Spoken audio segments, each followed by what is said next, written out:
የዝላታን ሕይወት የተጻፈው በአንድ ክለብ ታሪክ ውስጥ ብቻ አይደለም፣ በብዙ አገሮች፣ በብዙ ሊጎች፣ በብዙ የእግር ኳስ ባሎች መካከል እንጂ።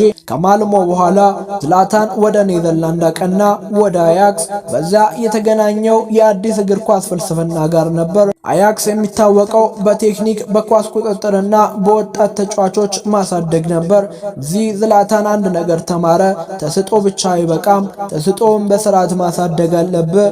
ግን የዝላታን ባህሪ ከመጀመሪያው ቀን ቀላል አልነበረም። እሱ ለመማር ዝግጁ ነበር፣ ግን ማንነቱን ለመቀየር አልፈለገም። በኋላ በአያክስ ዘመን ያሳየው አንድ ጎል አንድ ሰው በሜዳ ላይ የማይጠብቀው ነገር ሲያደርግ እንደሚችል አሳየ።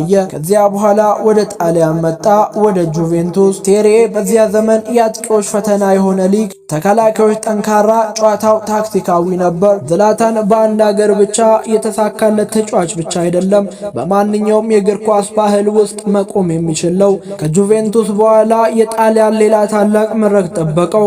ወደ ኢንተር ሚላን ተዘዋወረ፣ በዛ የበለጠ ተጠናከረ። አሁን ዝላታን የተለየ ተጫዋች ነበር። ኃይል፣ ቴክኒክ፣ እምነት አለው እና በሜዳ ላይ መገኘቱ ብቻ ተቃዋሚዎቹን ያስጨንቅ ነበር።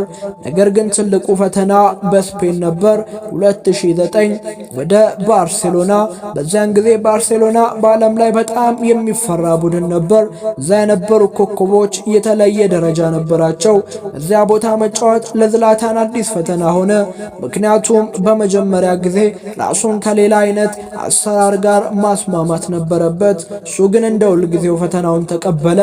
ከባርሴሎና በኋላ የሱ የማይረሳ የፈረንሳይ ምዕራፍ መጣ፣ ወደ ፓሪስ ሰን ጀርመን። እዚያ ዝላታን የቡድኑ ልብ ሆነ።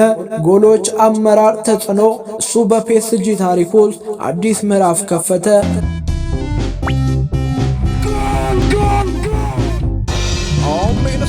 የሚሄድበት ቦታ ሁሉ የራሱን ምልክት ይተዋል። ግን ከዚያ በኋላ አንድ ትልቅ ጥያቄ ቀረ። ዝላታን እንግሊዝን መውረር ይችላል? የፕሪሚየር ሊግ አንበሳ መሆን ይችላልን? ፕሪሚየር ሊግ አዎ፣ ፍጥነት፣ አካላዊ ጥንካሬ፣ የማይቋረጥ ጫና ያለበት። እንግሊዝ ለተጫዋች ብቃቱን ብቻ አይፈትንም፣ መንፈሱንም ይፈትናል። በዚያ መድረክ የአንበሳው ቀጣይ ፈተና ጀመረ። እንደ አውሮፓውያን አቆጣጠር 2016 ዝላታን ኢብራሂሞቪች ወደ ማንቸስተር ዩናይትድ መጣ። ብዙዎች ጥያቄ ያነሱ። እድሜው 35 ዓመት ነው። በፕሪሚየር ሊግ ይሳካለታል? ከዚህ ምን ሊያሳየን ይችላል?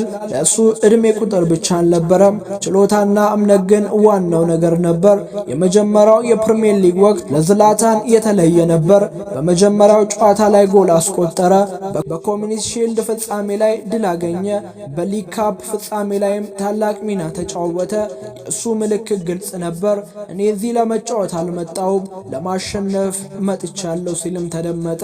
ግና እግር ኳስ ሁል ጊዜ የሚፈልገውን ታሪክ አይጽፍም። አንዳንድ ጊዜ በጣም ጠንካራውን ሰው ይፈትናል። 2017 ኤፕሪል 20 ማንቸስተር ዩናይትድ ከአንደርሌክት ጋር በአውሮፓ ሊግ ጨዋታ ተጫወተ። በዚያ ጨዋታ ዝላታን ከባድ የጉልበት ጉዳት ደረሰበት። የጨዋታው ጨዋታ ተቀየረ። የደጋፊዎች ደስታ ወደ ጭንቀት ተቀየረ እና አንድ ጥያቄ በዓለም ዙሪያ ተነሳ። የአንበሳው መጨረሻ ነው? ብዙ ሰዎች አንድ ነገር አሰቡ። እድሜው፣ ጉዳት፣ ከፍተኛ ጫና፣ ሁሉም ነገር ተደራረበ።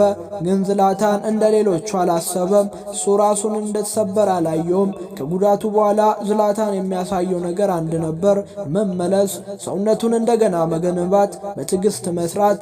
በኋላም ሲናገር እንዴት በፍጥነት ልታገግም ቻልክ ብሎ ቢጠየቅ አንበሳዎች እንደ ሰው አያገግሙም የሚለው ንግግሩ ብዙ ተወዳጅ ሆነ።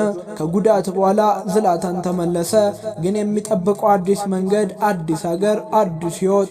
እናም የመጨረሻውን የአንበሳውን ጩኸት የሚጠብቀው መድረክ ወደ አሜሪካ። ታዲያ የዝላታን ታሪክ ገና አንድ ምዕራፍ ነበረው። ከማንቸስተር ዩናይትድ በኋላ ብዙዎች አንድ ጥያቄን ጠየቁ፣ አሁን ወዴት? የታላቁ አጥቂ መጨረሻ ነው። ግን ዝላታን እንደ ሁልጊዜ የራሱን መንገድ መረጠ። ወደ አሜሪካ፣ ወደ ኤልኤ ጋላክሲ ተዘዋወረ። በአሜሪካ የጠበቀው የአውሮፓ እግር ኳስ ጫና አልነበረም።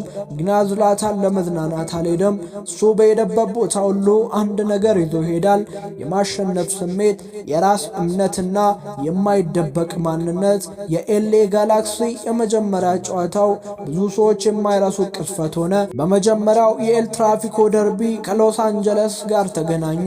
ቡድኑ 3-1 እየተመራ ነበር። ዝላታን ገባ፣ ጨዋታውም ተቀየረ። በርቀት የተመታ አስደናቂ ጎል አስቆጠረ።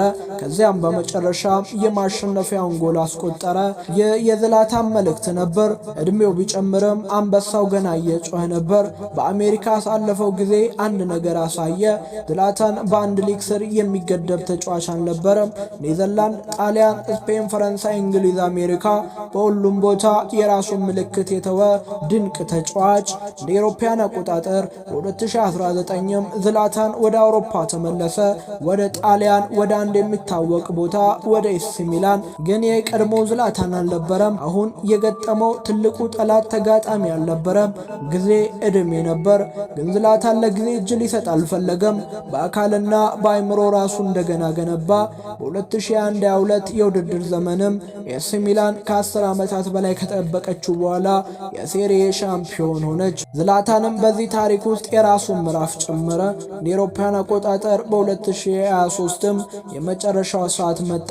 በሳንሲሮ ስታዲየም በሺዎች የሚቆጠሩ ደጋፊዎች ፊት ዝላታን የሙያ ጉዞውን አበቃ።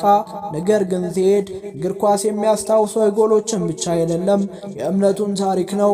ዝላታን ኢብራሂሞቪች በተለያዩ ሀገሮች የተጫወተ፣ በተለያዩ ክለቦች የተሳካ፣ ብዙ ዋንጫዎችን ያነሳ፣ ብዙ ጎሎች ያስቆጠረ ተጫዋች ብቻ አይደለም። እሱ ራስን ለማመን ምን ያህል ኃይል እንዳለው ያሳየ ሰው ነው። ምክንያቱም አንበሳ እድሜ ቢጨምርም ጩኸቱ አይጠፋም። የዝላታን ኢብራሂሞቪች ታሪክ ነበር። ውድ የአሜን ስፖርት ተከታታዮች እስከ መጨረሻው አብራችሁን ስለቆያችሁ እናመሰግናለን። ቸር ሰንብቱልን።